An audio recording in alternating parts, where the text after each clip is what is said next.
Hello, this is Philip Carr-Gomm, welcoming you to another Tea with a Druid session. It's tea number 93.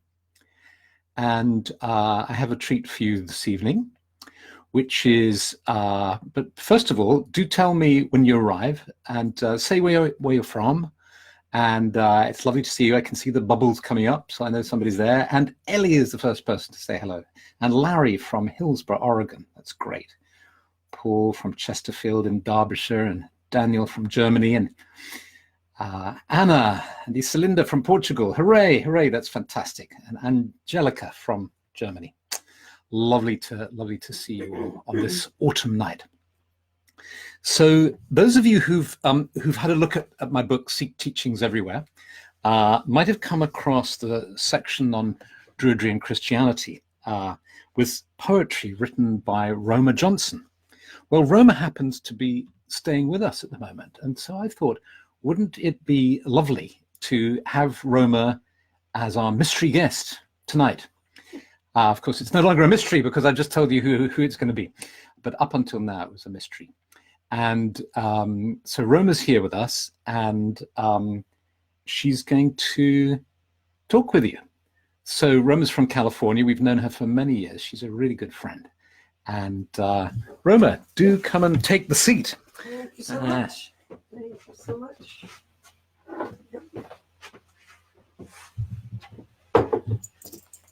Okay. Hello. Hello, everybody. I'm Roma. And I'm not from California anymore, but I was. I am a Druid and I am a poet, and I wanted to talk to you about some of my own experiences as I became a Druid and how I came to be a teacher of indigenous Celtic spirituality, Druidry, and Celtic Christianity. Now that seems like a seamless kind of formation, but it didn't start out that way for me.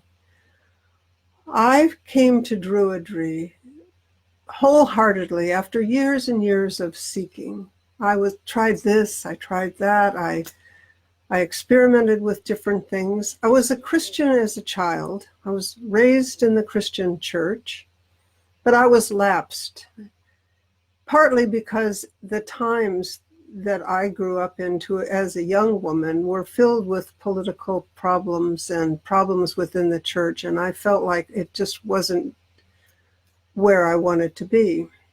When I found Druidry, I thought, wow, this is it. I felt like it really resonated with me spiritually, intellectually, and emotionally. And I embraced it with open arms and open heart and open mind. But it didn't come totally easy to me because I felt odd about leaving Christianity totally behind. I had grown up in the church. I went to Sunday school. My father was a deacon. And I don't know if I felt guilty, although every once in a while I felt somewhat of a heretic, but I felt like I wasn't comfortable in just saying goodbye to Christianity, and yet I didn't feel like it fit with my new Druidry, and I struggled with this for a long time, thinking I had to make a choice. In fact, I thought for a long time I thought their day would come. There'd be a day when I would say, okay, today's the day I make the choice. And today's the day I'm going to decide firmly, am I a Christian or am I a Druid? And then I would somehow throw away the other side. Now, maybe this resonates with some of you, I'm not sure, but Philip has told me that many people have expressed to him these feelings of uneasiness about the way they were raised or the church they belonged to or their Christian roots and this new finding of Druidry. So I'm hoping that this is speaking to you. I think it's touched upon in Philip's book, in the section on Druidry and Christianity. And certainly this was a big, big part of my life. So I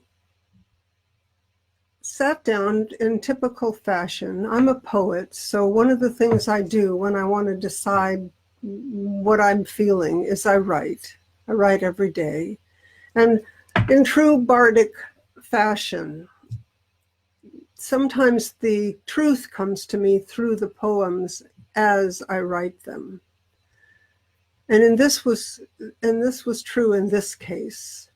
I sat down to write about how I was feeling about this impending decision that I thought was upon me. And I wrote a poem that I'd like to share with you tonight. And the poem is called Sisters. And I'm going to read it to you. And I'm hoping that this is speaking to you as you hear it.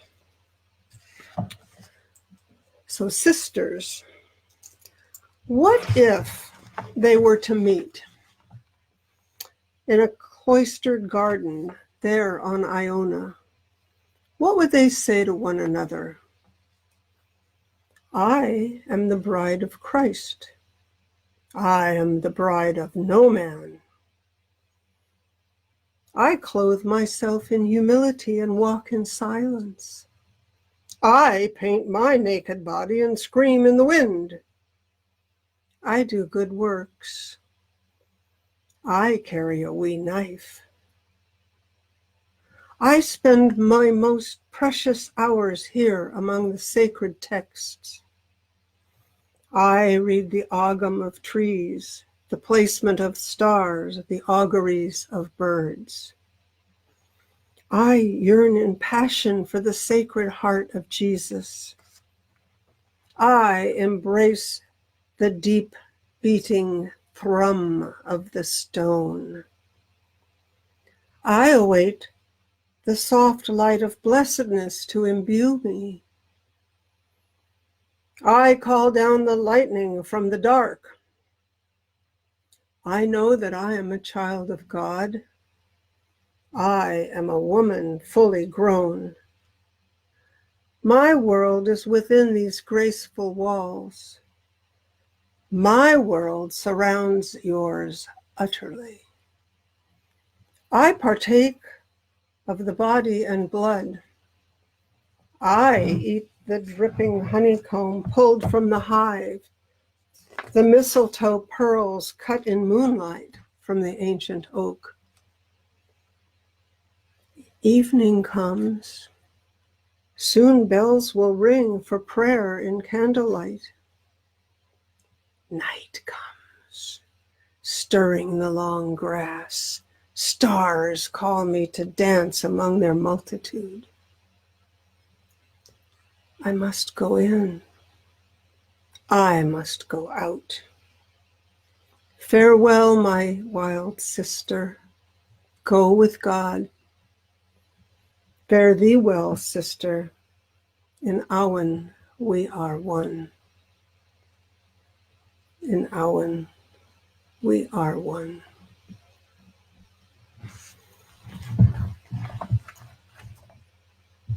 Once I wrote that poem, it kind of shocked me that I wasn't bifurcated anymore. I wasn't cut in half. There was no decision to make. I want to be the wild woman. I want to run in the rain. I want to shriek in the wind. But I also want to go into the cloister. I want to read sacred texts. I want to go deep in contemplation. But that doesn't mean that I have to choose. It just means that I have to realize that bringing these two parts of me together makes me a whole person and enables me to correlate and relate and teach the conjunction of Druidry and Christianity, which lives in me and hopefully can live in others. So with that, I'd like to lead you on a guided meditation. Unless, perhaps, Philip, do you have any questions going forward? Well, he's looking at me. He's looking at me like Well, of course I'm looking at you. You're the star. You're on the show. He's looking at me like he's bursting to ask a question. No, this is a huge topic, but I think that's a beautiful introduction. Thank you. Let's do the meditation, then we can kind of go beyond the rational mind. Okay, thank you. All right, so in order to meditate, we have to first just bring ourselves to be present wherever we are. If you're looking at your screen, or if you're in your favorite den, or if you're sitting on the couch with the dog, be present with where you are. Be calm. And begin to slow your breathing down. And if you'd like to, think about closing your eyes.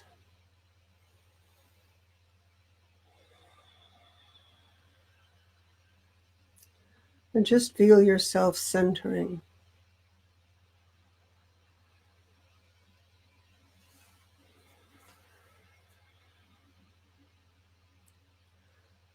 And now imagine yourself getting up from where you are. In your imagination, you walk out, and not far from where you've been sitting, you see a gate, and the gate leads onto a path. You open the gate, and you begin to walk down the path. And as you walk, be aware of everything. Be aware of the air you're breathing. Be aware of the sky. What color is the sky? Are there clouds? Is it sunny? Is it dark? Be aware of the trees along the side of the path.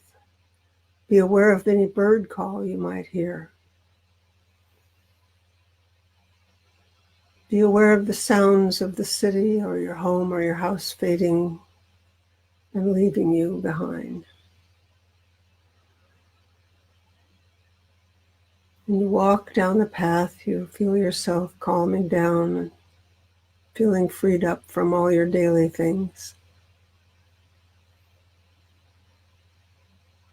And as you get to the bottom of the path, you see before you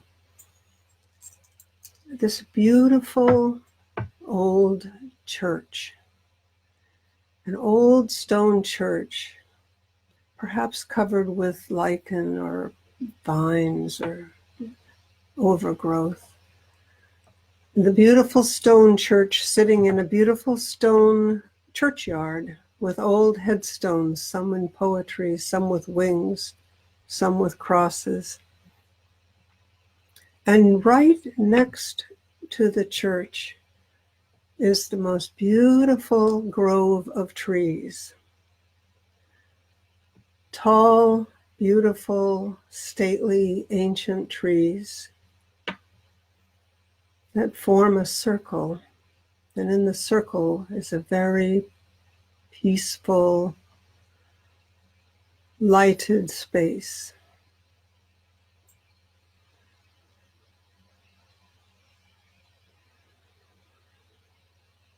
And as you draw near to the church and the grove, you see that between them, in the middle between them, is a sacred well, an old sacred well with pure water bubbling forth or whispering out. This well is shared by both the grove and the church. And I would suggest walking around a bit. Walk into the space that you think is calling to you. Walk into the space that feels peaceful to you, that makes you feel happy. And let's just sit there quietly for a couple of minutes in silence, in this peaceful space that's speaking just to you.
If you feel that you would like to move around to another part of this space,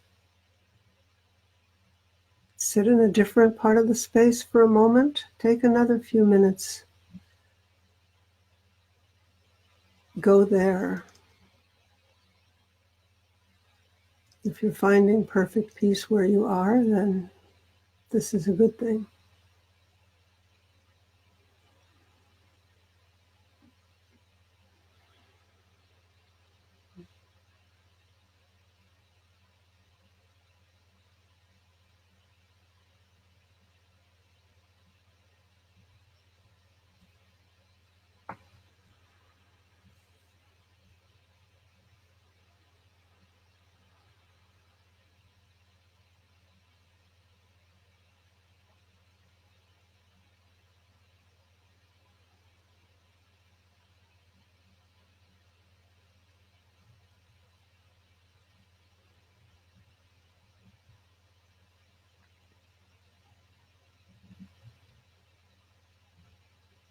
Take a moment to attune yourself to this space wherever you are. Listen to whatever sounds that you hear that come into your consciousness. The rustle of the trees in the grove, perhaps a chime from the church, the burble of the well. And let yourself be filled with this sound, and let this sound go throughout your body to make you feel at peace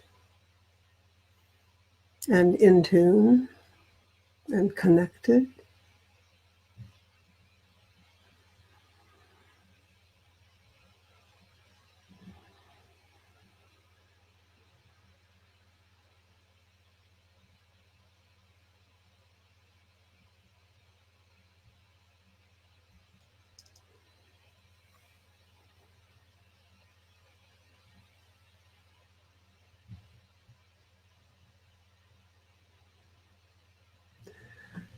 And now think about getting up from where you have been, and once again, walking around and just taking a look. If you're in the grove, take a look across the stone wall to the churchyard. If you're in the churchyard, take a look across the stone wall to the grove.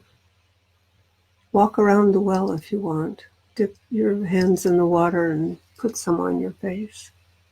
Bless yourself. Okay?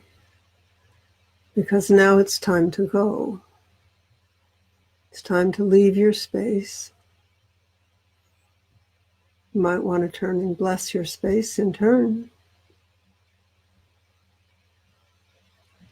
And whatever, start walking back out to the path, because we're going to walk back up the path to where we came from. Again, pay attention. What do you see along the path? What are the colors? What do you smell? What are you feeling? Is it dry? Is it rainy? Is it bright? Is it dark? Let yourself be filled with how the path might be speaking to you as you walk back to the gate.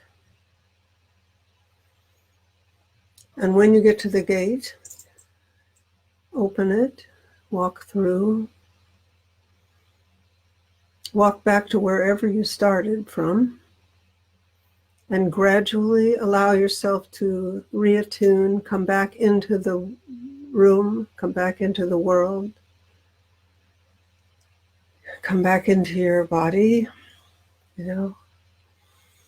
readjust your breath, maybe take a couple of deep breaths. Open your eyes. Hi. Come back into the world. And then think about this experience maybe over the next few days or hours. What was it that called to you? Where was it that called to you? Where did you feel comfortable? And was this really a choice? For me, it turned out not to be a choice at all. It turned out to be a coming to wholeness within myself. So thank you for letting me share this with you. Now, Philip, you can ask your question. Yes. I'll come and read the poem. Yeah. Thank you so much, Roman. That was just lovely. Quite welcome.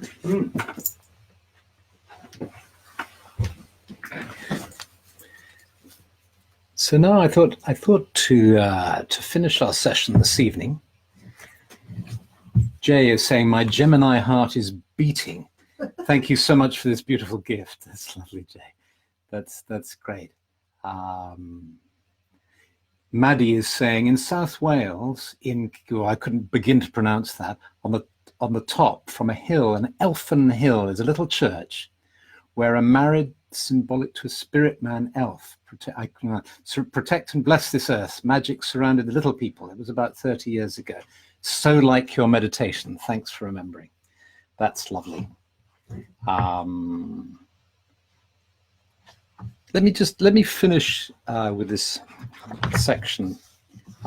Both of Roma's poems are in Sikh teachings everywhere. This one is Jesus and Merlin.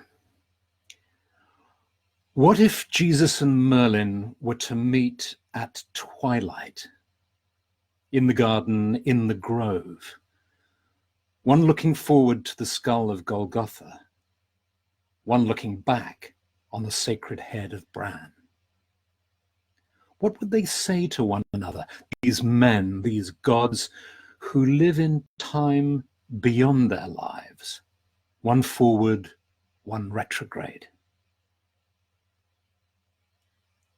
Let this cup pass from me, says the one. May the earth open and swallow me, may the sky fall upon me, may the sea rise and cover me, may fires consume me, says the other. Take this cup and drink from it, says the one. This is the cauldron of inspiration and wisdom, says the other. Do this in remembrance, says the one. I know the cup from which the wave has overflowed. I know the end of the dawn, answers the other. What if they do meet there in the grove, in the garden? Two avatars, one about to ascend, one about to descend, each serving the chalice in his way. What if Merlin's Afalan and Jesus's Rood are the same tree? One rides it to his destiny, one sits beneath to prophesy. What could they give to one another, these prophets circling in their time-long orbits? Could Merlin say, the seed is planted, the tree will grow. There is a thorn in Avalon that bears fruit in thy name. Would Jesus reply wistfully, kiss Nimue for me. Tell her I love her beauty and her power.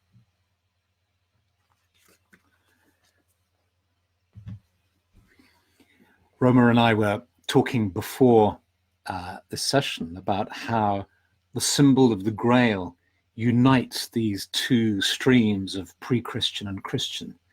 The pre-Christian image of the cauldron, the belly of the goddess, the womb, and in some ways the breast as well, because it feeds people, becomes the Grail, the cup. And somehow in the Grail you have both these traditions present, united. These things are mysterious, I think. And I think with many of these things, we don't have to fully grasp everything with our everyday minds. And in fact, I think one of the reasons why we're drawn to spiritual teachings is because they allow us, they give us permission, if you like, to have mystery, to not fully understand, to allow the unknown a place in our lives so that we don't always have to see everything in black and white or with super clarity. That's why mist is such a favorite in Celtic stories. There can be a little bit of mist and twilight to allow the elves and the fairies to live with us too. So thank you so much, Roma. That was really lovely to have you. And I hope when you're back in Princeton, where you live now, you will do another tea for us. And in the meanwhile, thank you to everybody so much for participating. Do write your comments, any experiences you had. You know, you don't have to do it right away because this stays up. And it's also on YouTube as well, as you know. So have a wonderful week. And next week, I'm going to be away. So you're going to have another mystery guest. And so I hope you have a great week in the meanwhile. And lots and lots of love and many blessings. Bye.